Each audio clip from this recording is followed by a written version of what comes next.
देखो भैया, ये जो लवक या इसको क्या कहेंगे, प्लास्टिड। बात आती है लवक या प्लास्टिड की, जो खोज करने वाला वैज्ञानिक था वो मैंने आपको बताया था, क्या नाम है उसका, अर्नेस्ट हैक्कल। ठीक है, अर्नेस्ट हैक्कल ने इसको खोजा। और भैया दूसरा पॉइंट आता है, ये कौन से जीवों में मिलेगा, ये मिलेगा स्वपोषी जीवों में। स्वपोषी जीव वे जीव होते हैं जो खुद का भोजन खुद बनाते हैं, यानी कि या तो प्रकाश संश्लेषण के द्वारा भोजन का क्या करेंगे, निर्माण। उनको कौन से जीव कहोगे, स्वपोषी जीव।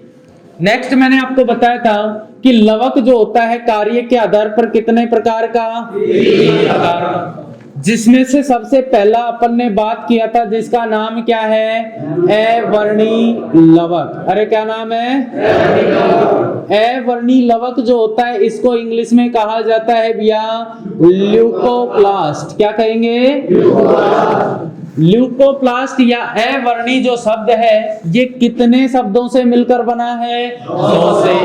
इसमें 2 शब्द है, पहला कौन सा, ए, दूसरा वर्णी। ए का मतलब, अरे यहाँ पर क्या मतलब है, और वर्णी का मतलब वर्णक, या फिर वर्णक का काम क्या है, रंग प्रदान करना। तो क्या ये रंग प्रदान करेगा, क्या नहीं। तो फिर ये क्या करेगा, काम क्या है इसका, भोजन का क्या करना।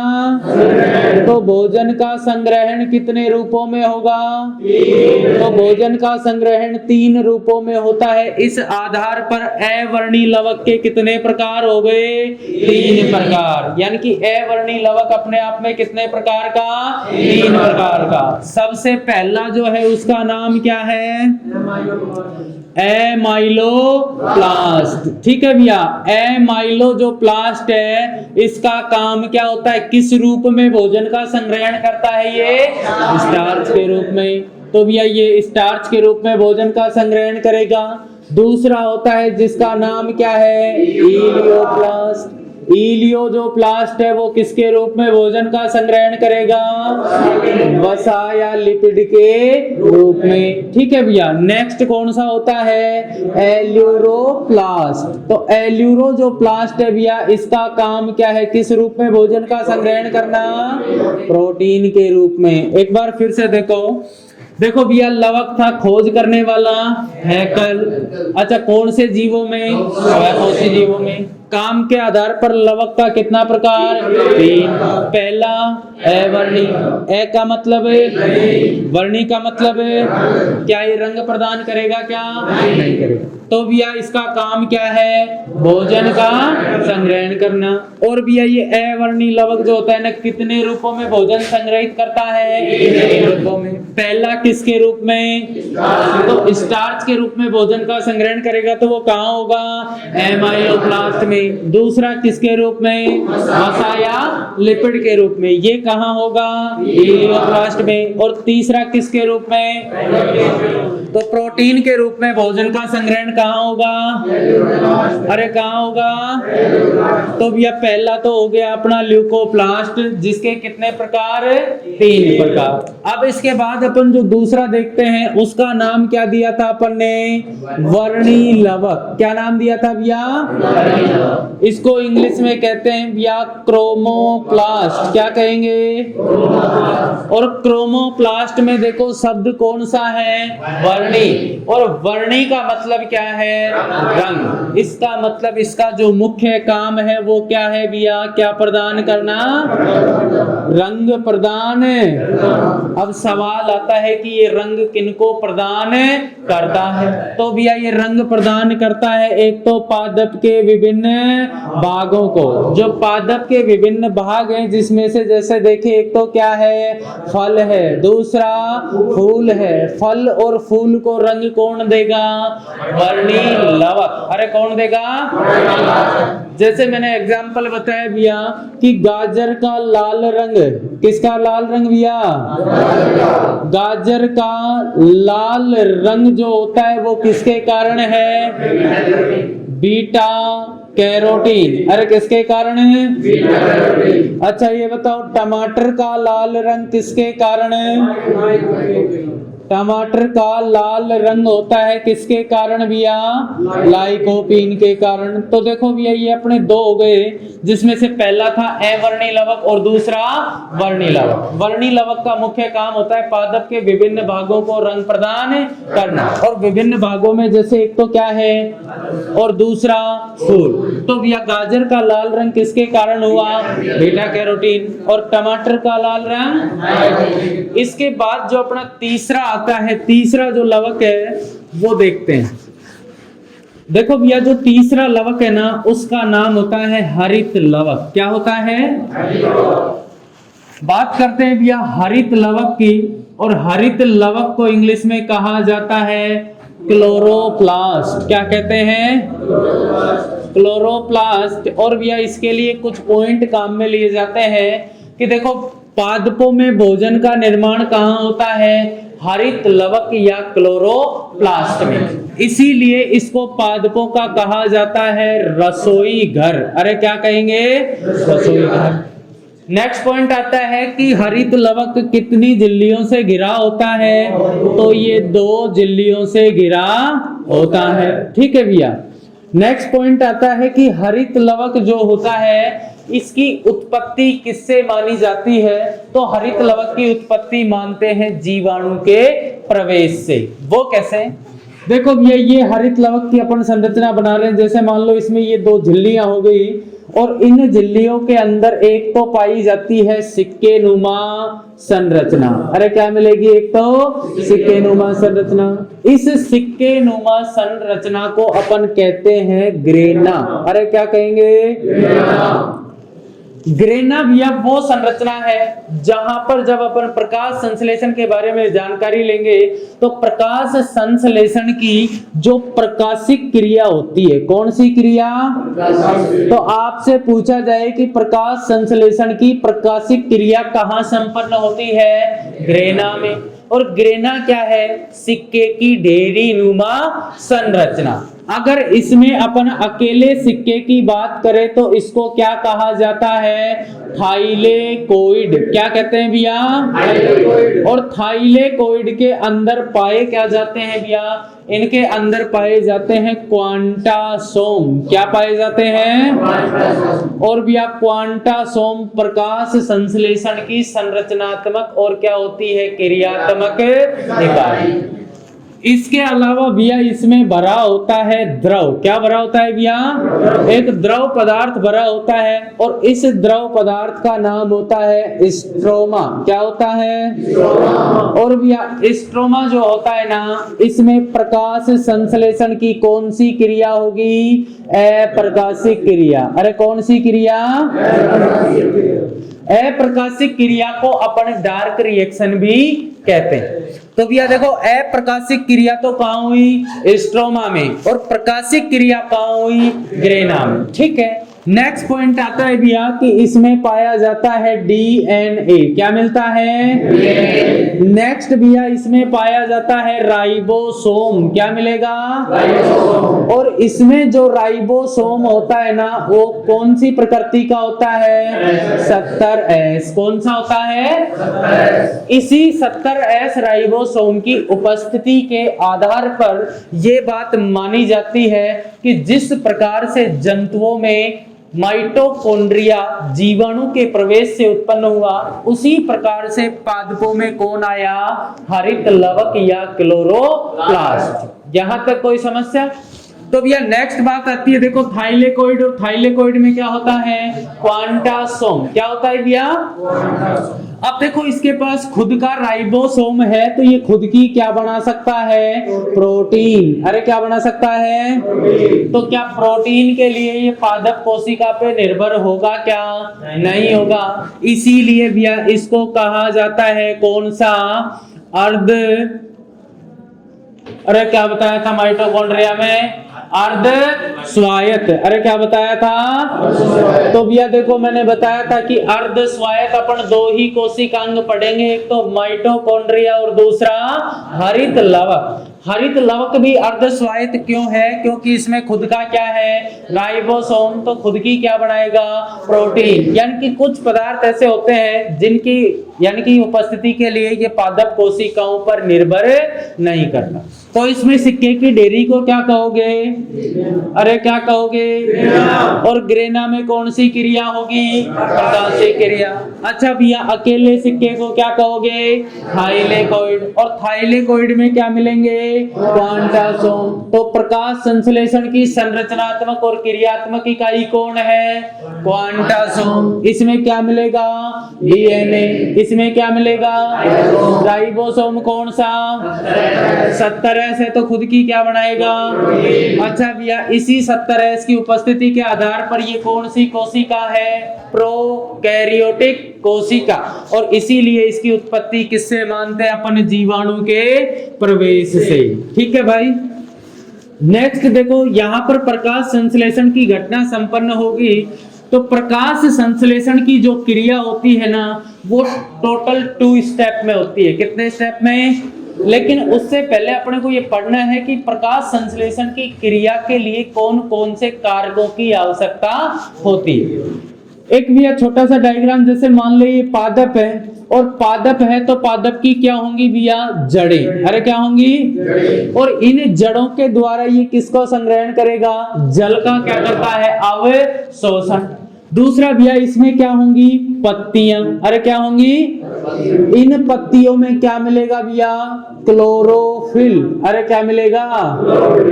क्लोरोफिल एक वर्णक होता है जिसके कारण पत्तियों का रंग कैसा होता है? हरा। और इस क्लोरोफिल का केंद्रीय तत्व आपसे पूछे ना तो कौन सा होता है? मैग्नीशियम। अरे कौन होता है?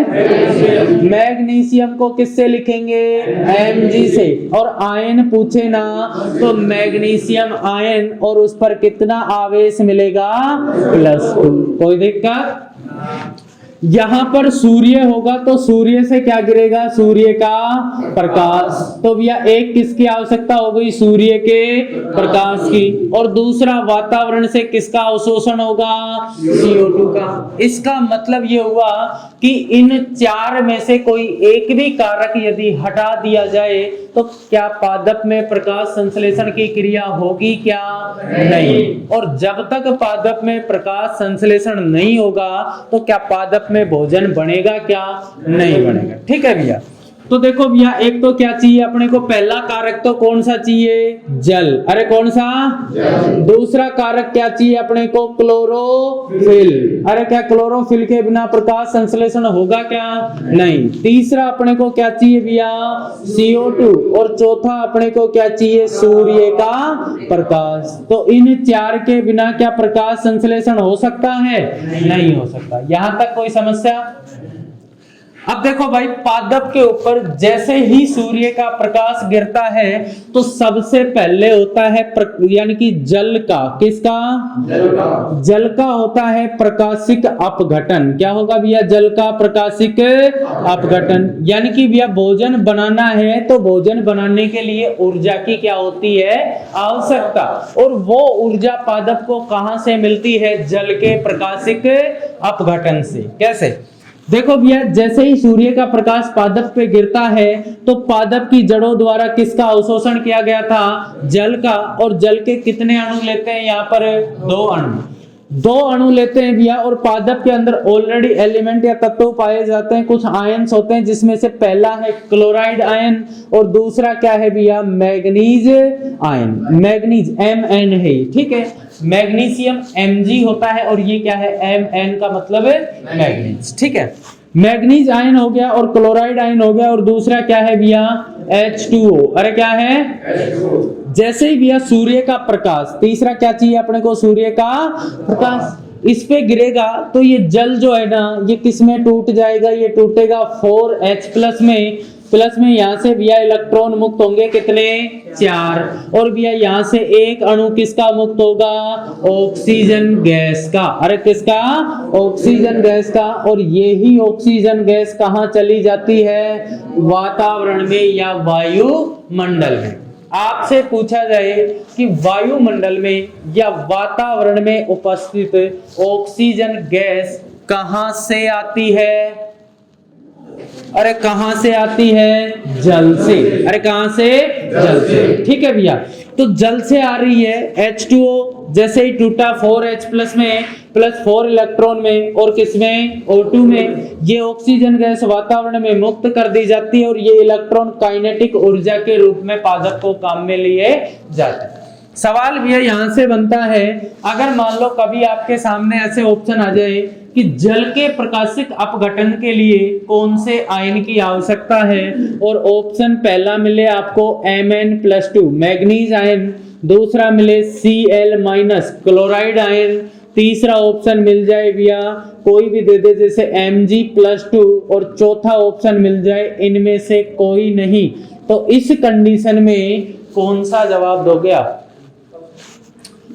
First Mn+2। देखो भाई, अगर मान लो कभी भी आपके सामने ऐसा सवाल आए ना, तो याद रखना दोनों ही तत्वों की आवश्यकता है जो मैंने लिखा है, लेकिन मुख्य रूप से जो आवश्यक होता है ना, वो कौन होता है? क्लोरीन। क्लोराइड जो आयन है ये मुख्य रूप से आवश्यक है। अगर कभी भी आपके सामने ऐसा सवाल आ जाए तो आप हमेशा किसको मानोगे? क्लोराइड को। और यहाँ पे तीसरा ऑप्शन Mg+2 ना देके दोनों दे देते ना, तो जवाब कौन सा हो जाता? दोनों। अरे क्या हो जाता? दोनों। समझ रहे हो? कोई दिक्कत है? कोई समस्या? नेक्स्ट अपन बात करते हैं भैया, जैसे अपन प्रकाश संश्लेषण के बारे में जान रहे, तो अब उसके लिए कौन कौन से शब्द काम में लिए जाते हैं, ठीक है? तो प्रकाश संश्लेषण, अब देखो प्रकाश संश्लेषण जो होता है ना, ये एक फिजियोकेमिकल का मतलब भैया हिंदी में बोले तो कौन सी क्रिया है? भौतिक रासायनिक। अरे कौन सी है? भौतिक और रासायनिक। भौतिक और रासायनिक का मतलब क्या है भैया कि जैसे सूर्य से और पादप पर प्रकाश गिरता है, उसमें कोई चेंज नहीं होता, तो वो तो फिजिकल स्टेज हो गई। और उसके बाद जैसे ही पादप पे सूर्य का प्रकाश गिरता है, तो जैसे देखो जल का प्रकाशिक अपघटन हो गया, CO2 का अपचयन हो जाता है और उससे भोजन का निर्माण होता है, तो कौन सा चेंज हो गया? केमिकल चेंज, यानी कि रासायनिक परिवर्तन। ठीक है, नेक्स्ट भैया आपसे पूछा जाए तो देखो पादप में जब भी प्रकाश संश्लेषण होगा तो भोजन का क्या होगा? निर्माण। अरे भोजन का क्या होगा? निर्माण। और जैसे ही भोजन का निर्माण होता है ना, तो इसको अपन कहेंगे कौन सी अभिक्रिया? निर्माणकारी अभिक्रिया। कौन सी भैया? निर्माणकारी को इंग्लिश में बोला जाता है एनाबोलिक। क्या कहते हैं? अरे कौन सी रिएक्शन? एनाबोलिक। निर्माणकारी। और भैया एक होती है एनाबोलिक और एक होती है कैटाबोलिक। क्या होती है? कैटाबोलिक। देखो इधर, एक तो हो गई एनाबोलिक और एक होती भैया कैटाबोलिक। एनाबोलिक का मतलब क्या होता है? निर्माण होना। अरे क्या होना? निर्माण होना। और कैटाबोलिक का मतलब क्या होता है? टूटना। अरे क्या? जैसे अपन ने टॉपिक पढ़ा भैया श्वसन। क्या पढ़ा? तो श्वसन में भैया ग्लूकोज जो होता है वो ऑक्सीजन की उपस्थिति में किसमें टूट जाता है? CO2 और H2O में। अरे किसमें? CO2 और H2O में। तो यहां तो देखो क्या हो रहा है? पदार्थ टूट रहा है। तो भैया ये तो कौन सी क्रिया हो गई? कैटाबोलिक। और यहाँ पर भैया CO2 प्लस भैया H2O मिलकर किसका निर्माण कर रहे हैं? ग्लूकोज का। किसका? तो यहाँ निर्माण हो रहा है, तो कौन सी क्रिया हो गई? एनाबोलिक। अरे कौन सी? कोई समस्या? नेक्स्ट पॉइंट आता है भैया कि जब पादप में प्रकाश संश्लेषण होता है तो कौन सी ऊर्जा को किस ऊर्जा में बदला जाता है? तो याद रखना सूर्य के प्रकाश से जो ऊर्जा आती है उसका नाम क्या है? प्रकाशिक ऊर्जा। अरे क्या नाम है? और ये प्रकाशिक ऊर्जा जैसे ही पादप के ऊपर गिरती है तो पादप में क्या बनता है? भोजन। क्या बनता है? तो इस प्रकाशिक ऊर्जा को किस में बदल दिया जाता है? रासायनिक ऊर्जा में। अरे किस में? तो प्रकाशिक ऊर्जा को किस में बदला जाएगा? रासायनिक ऊर्जा में। कौन सी क्रिया के दौरान? प्रकाश संश्लेषण की क्रिया के दौरान। कोई दिक्कत? नेक्स्ट भैया एक शब्द आता है जो आपने सुना भी होगा, जिसको कहते हैं उभयचयी। क्या कहते हैं भैया? उभयचयी। उभयचयी का मतलब क्या है कि भैया देखो ऐसी अभिक्रिया जिसमें दो घटनाएं संपन्न हो, एक का नाम तो होता है ऑक्सीकरण, क्या होता है? ऑक्सीकरण। और एक का नाम क्या होता है? अपचयन। क्या नाम होगा? अपचयन। यानी कि किसी भी अभिक्रिया में ऑक्सीकरण और अपचयन दोनों घटनाएं साथ साथ होती हैं तो उसको क्या कहेंगे अपन? उभयचयी या रेडॉक्स रिएक्शन कहते हैं। जैसे प्रकाश संश्लेषण कैसी घटना है? भौतिक और रासायनिक। दूसरा आपसे पूछा जाए ये कैसी क्रिया है? निर्माणकारी या एनाबॉलिक। तीसरा भी आपसे पूछा जाए एनाबॉलिक और कैटाबॉलिक क्या है? कैटाबॉलिक का मतलब है टूटना, एनाबॉलिक का मतलब है बनना। तो भैया एनाबॉलिक में तो देखो CO2 और H2O मिलकर किसका निर्माण कर रहे हैं? ग्लूकोज का। और श्वसन में ग्लूकोज किसमें टूट जाता है? CO2 और H2O। प्रकाश संश्लेषण के दौरान प्रकाशिक ऊर्जा को किसमें बदलते हैं? अरे किसमें? रासायनिक ऊर्जा में। और भैया उभयचयी का मतलब इसमें एक तो क्या होगा? ऑक्सीकरण, और दूसरा क्या होगा? अपचयन। यानी कि जिस क्रिया में ऑक्सीकरण और अपचयन दोनों साथ साथ होते हैं ना उसको अपन क्या कहते हैं? उभयचयी। क्या कहेंगे भाई? देखो उभयचयी से संबंधित यहाँ से सवाल पूछा जाता है कि जब पादप पर सूर्य का प्रकाश गिरा तो पहला स्टेप हो गया जल का, क्या हो गया? प्रकाशिक अपघटन। यानी कि वहां से क्या मिल गई? ऊर्जा। अब ऊर्जा मिलेगी तो उस ऊर्जा का काम, यानी कि उस ऊर्जा को अपन किस काम में लेंगे? भोजन बनाने में। और भोजन बनाने के लिए वातावरण से एक तो अपने को क्या चाहिए? CO2। दूसरा अपने को क्या चाहिए भैया? H2O। अरे क्या है? H2O। और भैया तीसरा यहाँ पर आपको अभी मैंने बताया था आयन कौन कौन से होंगे? एक तो मैग्नीज आयन होगा, दूसरा क्लोराइड आयन, और भैया तीसरा क्या मिलेगा यहाँ पर? क्लोरोफिल। क्या होगा? और भैया साथ में सूर्य का क्या चाहिए अपने को? प्रकाश। अरे सूर्य का। देखो भाई 6 अणु CO2 के ले तो देखो यहाँ पर एग्जैक्ट जो आता है ना उसमें कितने अणु आएंगे? जल के 12 अणु आएंगे। यहाँ पर ग्लूकोज बनेगा। ग्लूकोज का फॉर्मूला क्या होगा? C6H12O6। प्लस में भी है यहाँ से 6 अणु किसके मुक्त हो जाएंगे? ऑक्सीजन के। और प्लस में 6 अणु किसके मुक्त हो जाएंगे भाई? जल के। अरे किसके? तो यहाँ पर अपने पास क्या बन गया? ग्लूकोज। और पादप भोजन के रूप में किसका निर्माण करते हैं? ग्लूकोज का। अरे किसका? देखो भाई यहां से पहले एक बात ये देख लो, किसका अपचयन हुआ, किसका ऑक्सीकरण हुआ। तो देखो जैसे ही CO2 भाग लेता है, H2O भाग लेता है, तो किसका निर्माण होता है? ग्लूकोज का। आपको ग्लूकोज की ऑक्सीडेशन नंबर देखना है ना, तो कार्बन का भी कितना होगा? 0, और ऑक्सीजन का भी कितना होगा? यहाँ पे 0। लेकिन यहाँ पे कार्बन का जो ऑक्सीडेशन नंबर है वो निकाल के बता देते हैं। जैसे कार्बन का निकालना है तो क्या मान लेंगे उसको? X। और एक ऑक्सीजन पर कितना चार्ज होता है? -2। तो मेरे को ये बताओ 2 ऑक्सीजन है तो कितना होगा? -4। और भैया इस टोटल के ऊपर कोई प्लस माइनस दिख रहा है क्या? नहीं। तो बराबर में क्या होगा? 0। अरे क्या होगा? 0। तो x बराबर देखेंगे तो किसका 4 होगा? +4। अरे कितना? +4। अच्छा भैया यहाँ पे देखो +4 था, किसका ऑक्सीकरण अंक था? ये कार्बन का। अरे किसका? अगर अपन यहाँ पे ग्लूकोज पे जाके देखे तो कितना दिख रहा है अपने को? 0। तो मेरे को बताओ 0 बड़ा या +4? अरे 0 बड़ा या +4 है। इसका मतलब ऑक्सीकरण अंक घटा है कि बढ़ा है? अरे +4 से 0 में गया तो घटा कि बढ़ा? ऑक्सीकरण अंक में कमी होना क्या कहलाता है? अपचयन। अरे क्या कहलाता है? इसका मतलब आपसे कोई पूछे कि भैया कार्बन डाइऑक्साइड और H2O जब मिलते हैं तो कार्बन का क्या हुआ? अरे क्या हुआ? अपचयन। क्या हुआ भाई? अपचयन। यहां से मैं आपको ऑक्सीजन का ऑक्सीकरण अंक बता दूं, ऑक्सीजन का कितना मान लेंगे? नहीं पता तो X। एक हाइड्रोजन जो होता है उस पे हमेशा आपने H+ देखा होगा जिसको प्रोटॉन कहते हैं। क्या कहते हैं? तो एक हाइड्रोजन पर +1 है तो 2 पर कितना होगा? +2। क्या इनके ऊपर कोई प्लस माइनस दिख रहा है है क्या? नहीं। तो बराबर में कितना होगा? तो x बराबर अपन निकालें तो कितना होगा? माइनस का 2। इसका मतलब ऑक्सीजन का ऑक्सीकरण अंक जल में कितना होता है? माइनस का 2। अच्छा मेरे को ये बताओ, -2 से जाएंगे तो कितने पे जा रहे हैं अपने? 0 पे। अरे कहाँ पे?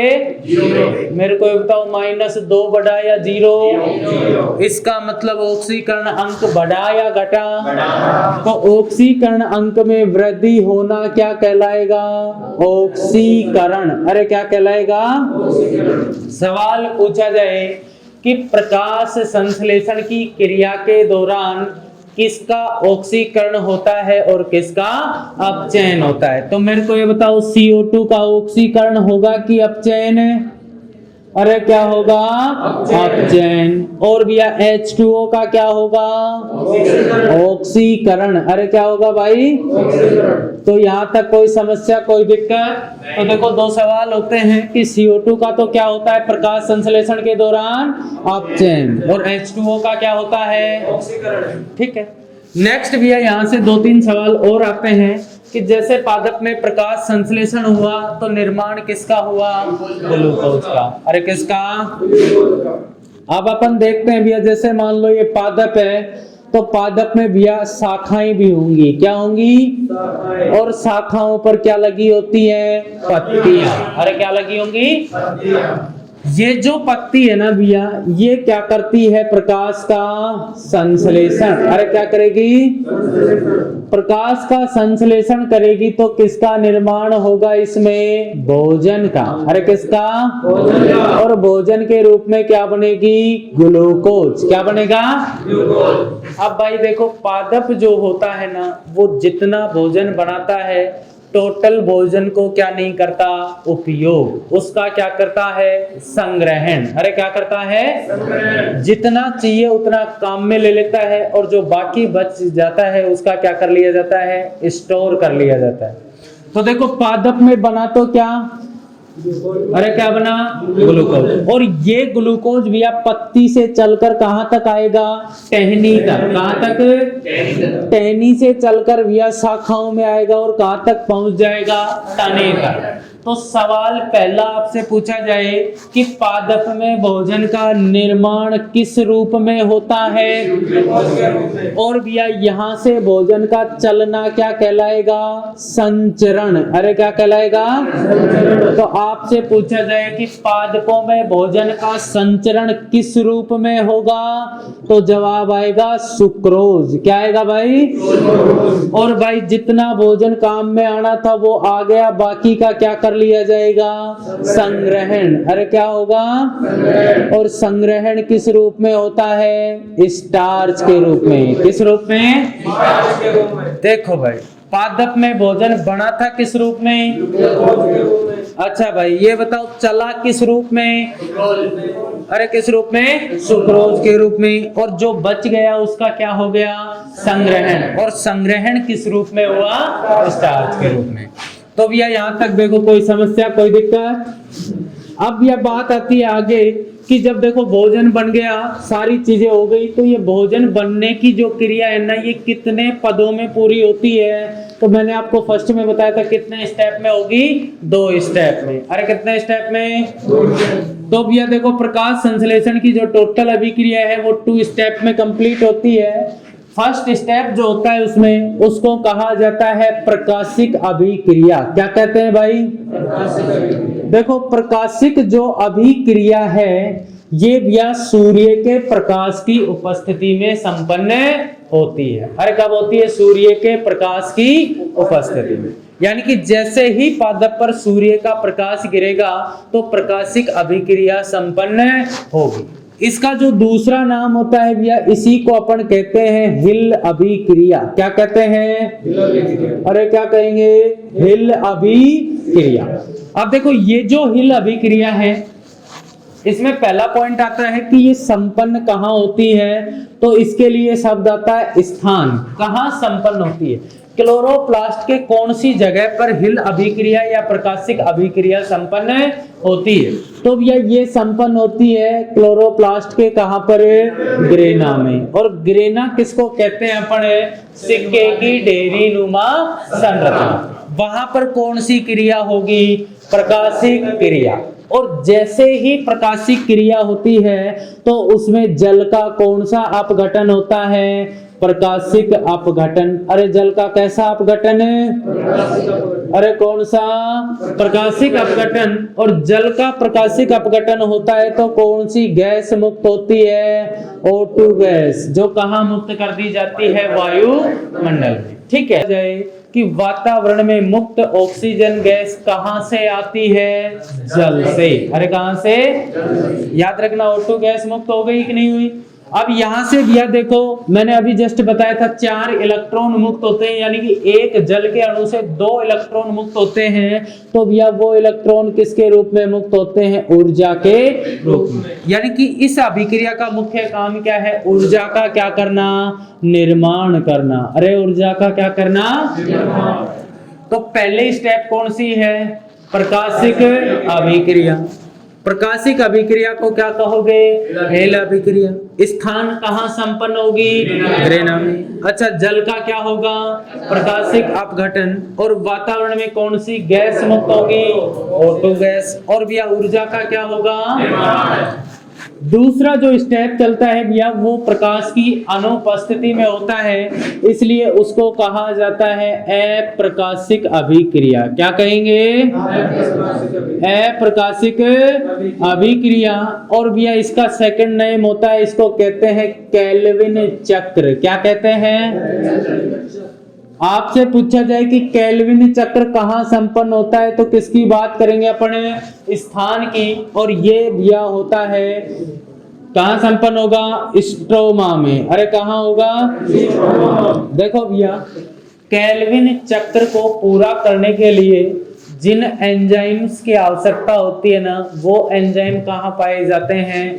स्ट्रोमा में। इसलिए भैया ये क्रिया कहां संपन्न होती है? स्ट्रोमा में। आपसे पूछा जाए भैया कि इस क्रिया के दौरान क्या होता है, तो इस क्रिया के दौरान होता है CO2 का अपचयन। अरे क्या होगा? CO2 का अपचयन। और जैसे ही CO2 का अपचयन होता है तो क्या बनता है भैया? भोजन। क्या बनेगा? भोजन। और भोजन किस रूप में बनेगा? ग्लूकोज के रूप में। अरे किस रूप में? तो मेरे को बताओ, प्रकाश संश्लेषण कितने पदों में हुआ? 2 पदों में। पहला प्रकाशिक अभिक्रिया, जो सूर्य के प्रकाश की उपस्थिति में होता है। अच्छा, इसका दूसरा नाम क्या है? हेल अभिक्रिया। अच्छा भैया, स्थान कहां संपन्न होगा? ग्रेना में। अच्छा, H2O का क्या होगा? और भैया वातावरण में कौन सी गैस मुक्त होगी? Oxygen gas. और ऊर्जा का क्या होगा? दूसरा भैया, जो सूर्य के प्रकाश की अनुपस्थिति में होता है उसको क्या कहोगे? अप्रकाशिक क्रिया। या फिर इसी को क्या कहेंगे अपन? केल्विन चक्र। और भैया स्थान कहाँ होगा? स्ट्रोमा में। और CO2 का क्या होगा? और जैसे ही CO2 का अपचयन होगा तो मेरे को बताओ किसका निर्माण होगा? भोजन का या फिर ग्लूकोज का। तो यहां तक कोई दिक्कत, कोई समस्या? अब देखो भाई नेक्स्ट। तो ये था भैया देखो अपना क्लोरोप्लास्ट। जो मैंने आपको 3 चीजें बताई, उसमें एक तो लवक की बात की थी, लवक की खोज किसने की, लवक कितने प्रकार के होते हैं, और फिर उसमें बता दिया आपको क्लोरोप्लास्ट या हरित लवक। हरित लवक में घटना होती है प्रकाश संश्लेषण की क्रिया। यहां तक कोई समस्या, कोई दिक्कत? अब इसके बाद अपना जो कोशिकांग है वो नेक्स्ट कोशिकांग चलता है, जिसका नाम होता है केंद्रक। क्या नाम है भैया? केंद्रक। केंद्रक को इंग्लिश में कहा जाता है न्यूक्लियस। और भैया केंद्रक के लिए एक शब्द काम में लेते हैं अपन, जिसका नाम है केरियो। क्या नाम है? केरियो।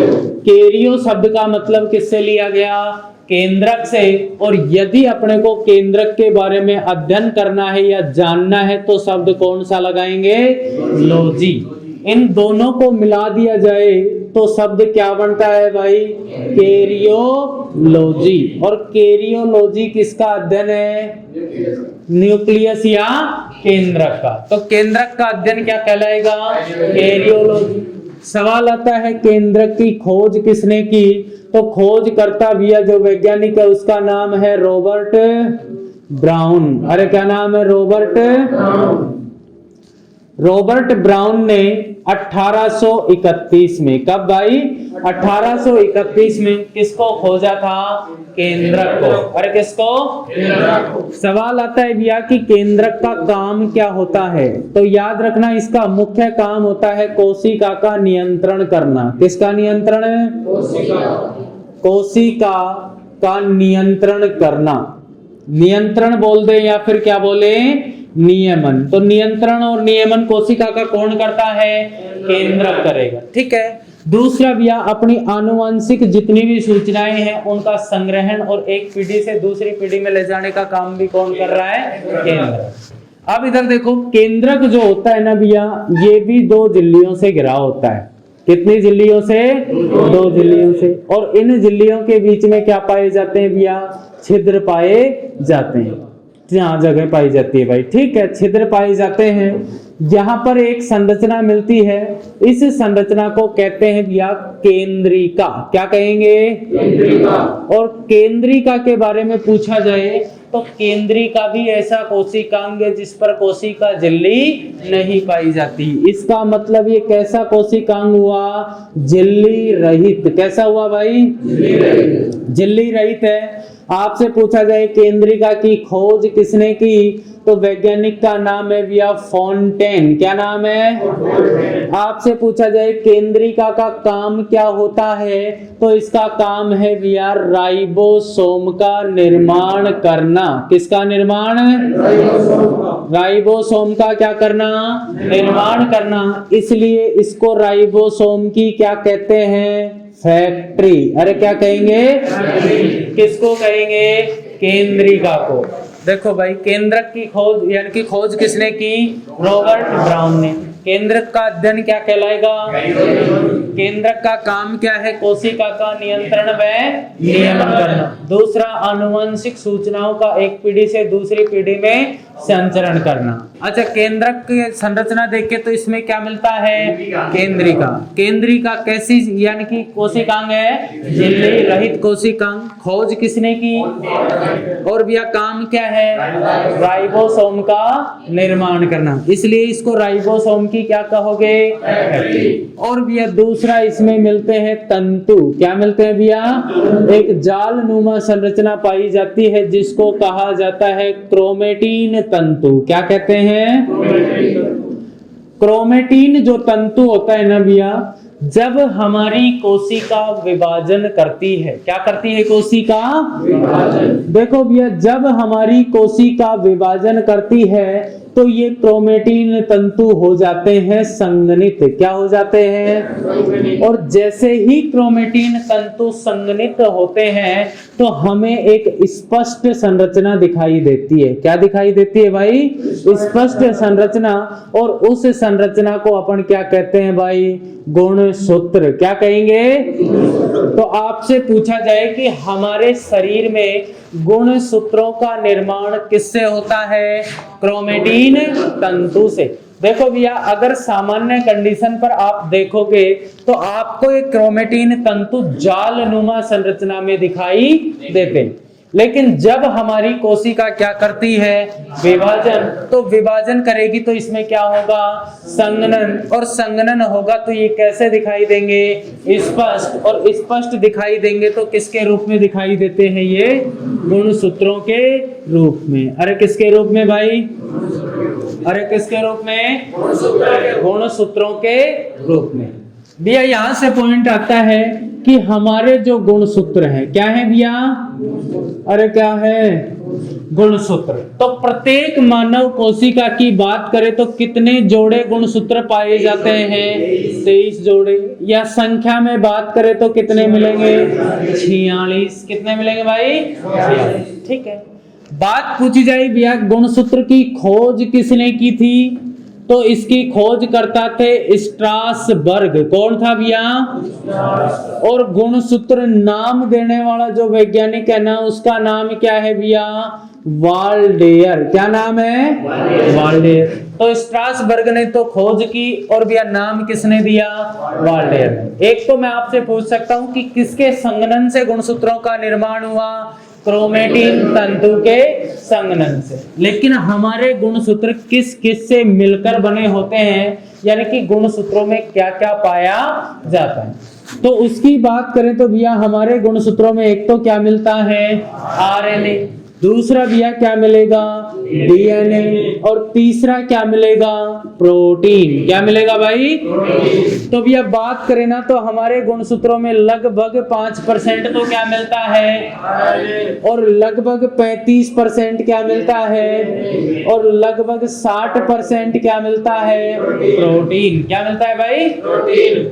सवाल आता है कि हमारे गुणसूत्रों में कौन सी प्रोटीन पाई जाती है? तो हमारे गुणसूत्रों में पाई जाती है भाई कौन सी प्रोटीन? Histone protein. अरे कौन सी? हिस्टोन प्रोटीन के बारे में पूछा जाए तो भैया ये कितने प्रकार की होती है? 5 प्रकार की। अरे कितने प्रकार की? और एक सवाल आता है कि हिस्टोन प्रोटीन पर आवेश कैसा होता है? तो कैसा होगा? धनावेश। कैसा होगा भाई? तो मेरे को बताओ गुणसूत्र कितने होते हैं? 23 जोड़े। संख्या में? खोज किसने की? नाम किसने दिया? मेरे को बताओ गुणसूत्र किस किस से मिलकर बने हैं? आरएनए, डीएनए और लगभग आरएनए कितना परसेंट, डीएनए कितना परसेंट और प्रोटीन? अच्छा भाई हमारे गुणसूत्रों में प्रोटीन कौन सा? Histone protein. कितने प्रकार के? और भैया इस पर आवेश कैसा? यहां तक कोई समस्या? नेक्स्ट बात करते हैं भाई। देखो 5 प्रकार के होते हैं और हिस्टोन प्रोटीन पर आवेश कैसा होता है? धनावेश।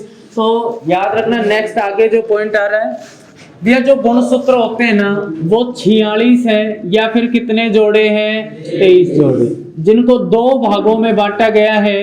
एक तो होते हैं भैया 22 जोड़े। क्या होते हैं भैया? 22 जोड़े। या फिर बोले तो संख्या में कितने? 44। ये वो गुणसूत्र होते हैं जो किसी में भी लिंग का निर्धारण नहीं करते। इनको कहा जाता है भैया एक तो दैहिक गुणसूत्र। कौन से गुणसूत्र? या फिर इन्हीं को कहा जाता है कायिक गुणसूत्र। कौन से गुणसूत्र? ये गुणसूत्र नर और मादा में पहचान करवाते हैं क्या? नहीं। इसलिए इनको कहा जाता है अलैंगिक गुणसूत्र। क्या कहते हैं भैया? या अलिंगीय गुणसूत्र। ठीक है। नेक्स्ट भैया इनके लिए जो शब्द काम में लिया जाता है वो होता है ऑटोसोम। क्या होता है भैया? ऑटोसोम। आपसे पूछा जाए ऑटोसोम गुणसूत्रों की संख्या कितनी है? 22 जोड़े। कितनी? 22 जोड़े। या संख्या में कितने? 44। कितने भाई?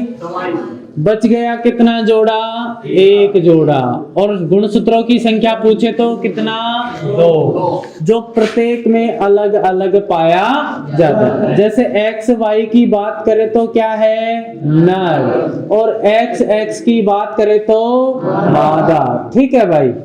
देखो भैया ये लिंग का निर्धारण करता है, इसलिए इसको कहा जाता है लिंगीय गुणसूत्र। कौन से गुणसूत्र? नेक्स्ट भैया इनको कहा जाता है एलोसोम। क्या कहते हैं भैया? एलोसोम। और नेक्स्ट पॉइंट आता है इसको कहा जाता है हीट्रोसोम। क्या कहते हैं भैया? ठीक है भैया। एलोसोम और हीट्रोसोम कौन से गुणसूत्र कहलाते हैं? एक्स एक्स और एक्स वाई। ठीक है। अब पॉइंट आता है कि मनुष्यों में जो लिंग का निर्धारण होता है ना वो कौन से गुणसूत्र के द्वारा किया जाता है? इसके बारे में भैया एक छोटा सा पॉइंट समझना आप कि देखो अगर एक्स एक्स होगा तो आप तुरंत बता दोगे क्या है ये? मादा। और एक्स एक्स की जगह हो जाए एक्स वाई तो क्या है ये? नर। इसका मतलब लिंग का यानी कि निर्धारण कौन सा गुणसूत्र कर रहा है? वाई गुणसूत्र। अरे कौन सा? वाई। याद रखना भैया एक सवाल पूछा गया कि वाई गुणसूत्र के ऊपर कौन सा कारक पाया जाता है? क्या मिलता है भैया? कारक। तो कारक की बात करें ना तो कारक होता है कौन सा? TDF कारक। कौन सा? Testis determination factor. और इस कारक में पाई जाती है भाई एक जीन। क्या पाई जाती है? और जीन का नाम होता है SRY। क्या होती है भैया? ठीक है भैया, पूरा नाम है sex recognisation of Y chromosome. ये जो जीन है ना भैया, ये किसका स्त्रावण करती है? हार्मोन का। अरे किसका? यानी कि बात अपन शुरू कर रहे हैं भैया कहां से? भ्रूण से। अरे कहां से? यानी कि जो भ्रूण होता है ना, उसमें दोनों ही जनन अंग पाए जाते हैं, नर भी और दूसरा मादा भी। लेकिन भैया कौन सा जनन अंग ग्रोथ करेगा और कौन सा जनन अंग नष्ट होगा, ये डिपेंड करता है होने वाले गुणसूत्र के ऊपर। जैसे वाई गुणसूत्र है तो कारक कौन सा मिलेगा? TDF। और भैया जीन कौन सा मिलेगा? SRY gene. और भैया SRY जीन होगा तो क्या स्त्रावित होगा? हार्मोन। और हार्मोन स्त्रावित होगा ना, तो ये नर जनन अंगों की क्या करेगा भैया? वृद्धि। अरे क्या करेगा? तो भैया जैसे जैसे नर जनन अंग वृद्धि करेंगे, मादा जनन अंग अपने आप नष्ट होते चले जाएंगे। तो भैया जो बनने वाला भ्रूण है या जो बनने वाला बच्चा है वो कौन होगा? नर। अरे कौन होगा? लेकिन अगर मान लो एक्स वाई गुणसूत्र नहीं है, कौन सा है भैया? XX। तो मेरे को ये बताओ, क्या इसमें TDF कारक होगा?